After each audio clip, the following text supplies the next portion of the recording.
Hello, friends. Today's story Hanuman's Adventures in Lanka. Part 3 The Hanuman Trilogy Ramayan. You heard how Hanuman crossed the ocean and reached Lanka, finding Sita for his quest. The journey so far had been most dangerous. Now, listen to what happens in the story next. Hanuman was dazzled upon entering Lanka by the massive mansions of silver and gold, enchanting words, whispering waterways, peacock dancing, truly a sight to behold. He started his search at Ravan's palace. He heard conversations, many a melodious sound. Queens he saw, dancers, demons, and guards. But Sita, who he sought, was nowhere to be found. A little worried, Hanuman said to himself, "Where could Sita be? Where can I find her?" Just then he noticed a grove beyond the palace. Maybe that's where the Ravan has confined her. He leaped into the grove and was amazed to see a beautiful array of flowering sandalwood trees, lotus ponds, fabulous birds, and deer aplenty. He perched atop a tree to take in the beauties. He then saw a maiden alone under a tree. "Is it Sita I have found?" he wondered aloud. Surrounded by ferocious demons, she looked cornered by a pack of hounds, yet proud. "Stop making such a fuss," they yelled. "Accept Ravan and become his wife, else we will cut you up and eat you, and that will be the end of your life." On and on did they taunt her, till the poor lady shed tears of distress. Finally, when the demons tired and fell asleep, Hanuman decided to meet his mistress. But just then, thunderous footsteps he heard. A giant man with 10 heads approached the girl. "I order you to love me, Sita," he shouted. "Your husband is a worthless man. Marry me." "Not in the least bit afraid," Sita replied. "You are a fool, Ravan, to think I'd love you. There is still time for you to undo your evil. Free me now, or else Ram will destroy you." "Beware, Sita, test not my patience," he bellowed, and stormed off growling. "I'll be back tomorrow." "My answer will not have changed," Sita whispered. "Oh Ram, when will you come to end my sorrow?" Once Ravan left, the coast was clear, and Hanuman jumped off the tree. With hands folded, he knelt before Sita. "Accept my greetings. I am Ram's devotee." "But you could be Ravan's spy," said Sita. "How do I know what you say is true?" Hanuman said, "You will believe me, my lady, once you see what I have for you." Hanuman presented her with Ram's ring.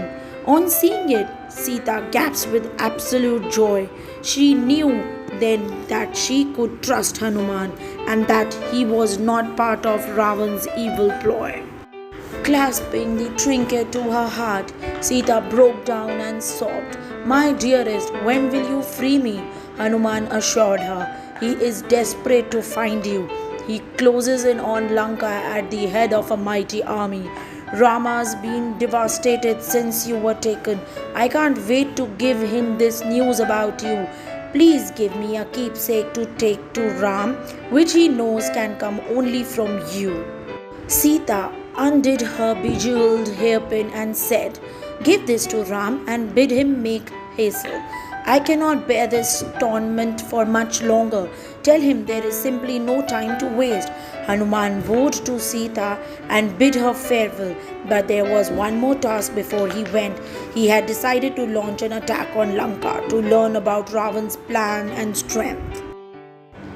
He started by ravaging Ravan's pleasure garden, leaping, bounding, uprooting tree after tree, destroying the ponds and crushing the hills, grinning mischievously, shouting, "Come, get me!" Red with rage at his gardens being destroyed, Ravan ordered, "Bring the culprit to me." But Hanuman proved too strong for his soldiers. All who challenged him went slaughtered duly, till finally, after causing enough damage, When he saw more soldiers approaching, he allowed himself to be taken captive. The time had come to meet Lanka's king.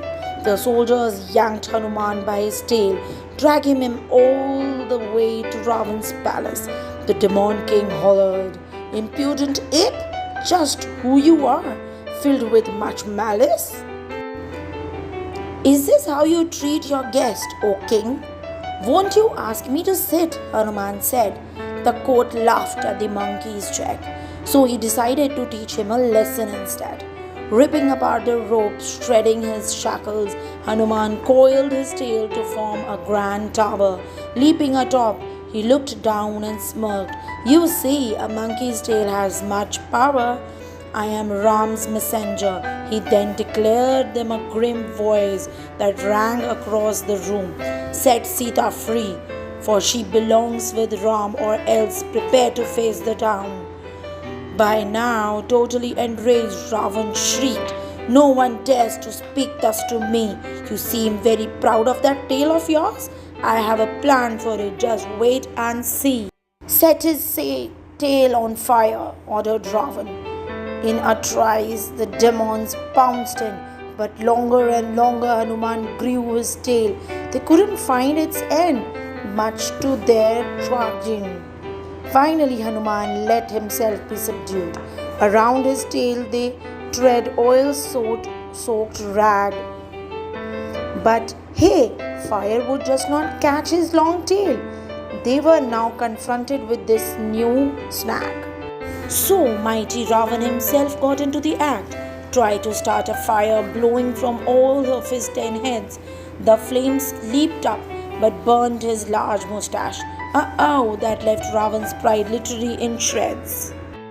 And before anyone present could react, Hanuman vaulted towards the lofty ceiling, all the while swinging his sizzling tail about, setting the palace walls aflame and peeling.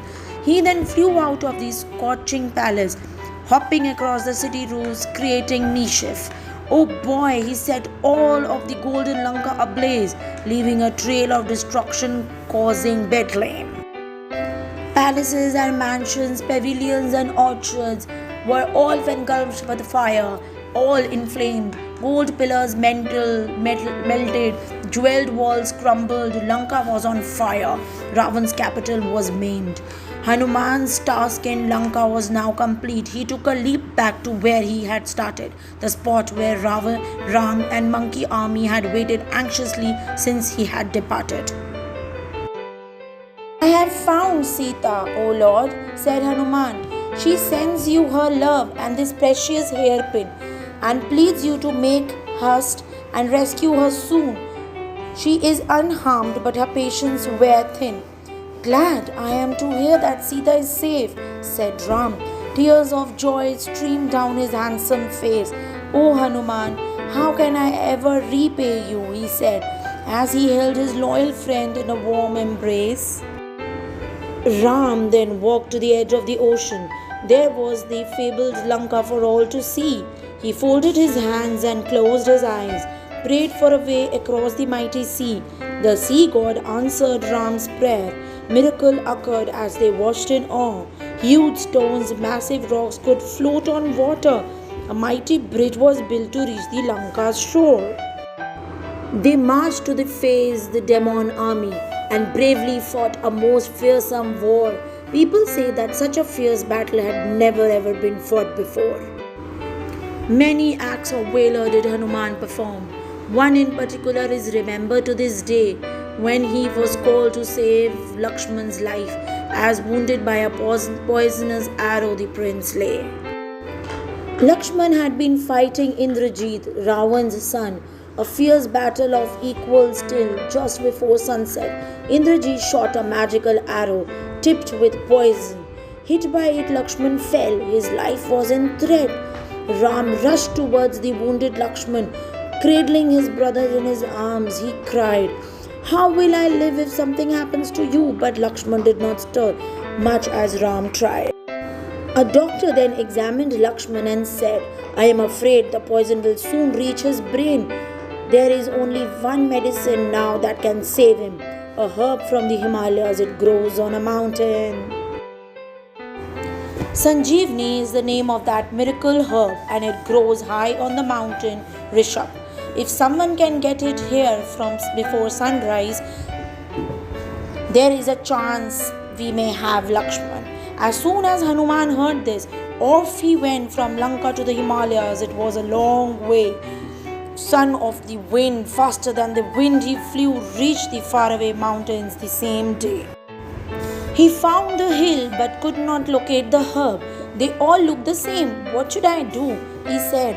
Time is precious, minutes are ticking by fast, and dear Lakshman, life hangs by a thread.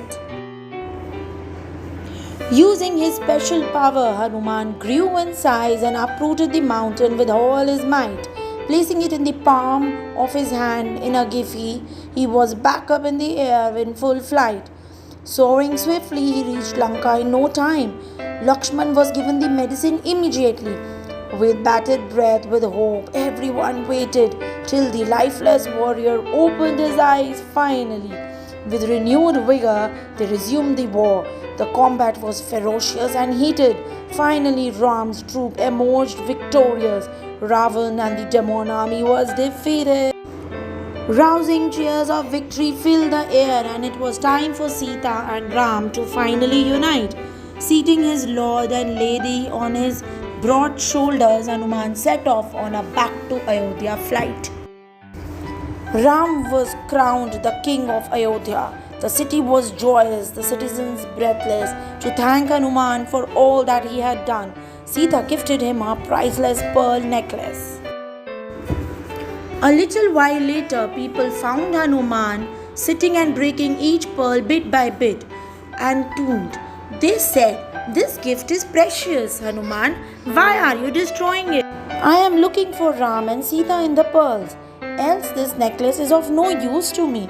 The courtiers began to joke and laugh, saying, "He is, after all, a silly monkey. Can't you see Ram and Sita on the throne? How can they be inside a pearl?" Some mocked. Hanuman left the pearls and tore open his chest. Everyone was stunned. Every single jaw dropped. A wonderful image of Ram and Sita blazed in the center of Hanuman's heart for all to see. "The ones you love deeply, truly, absolutely, forever live inside you," said Hanuman simply. Mark Hanuman's words, dear Laka and Kiki, for a time will come when we may have to part, but of course you will know where to find me, for those you love live forever in your heart. Thank you. Bye bye.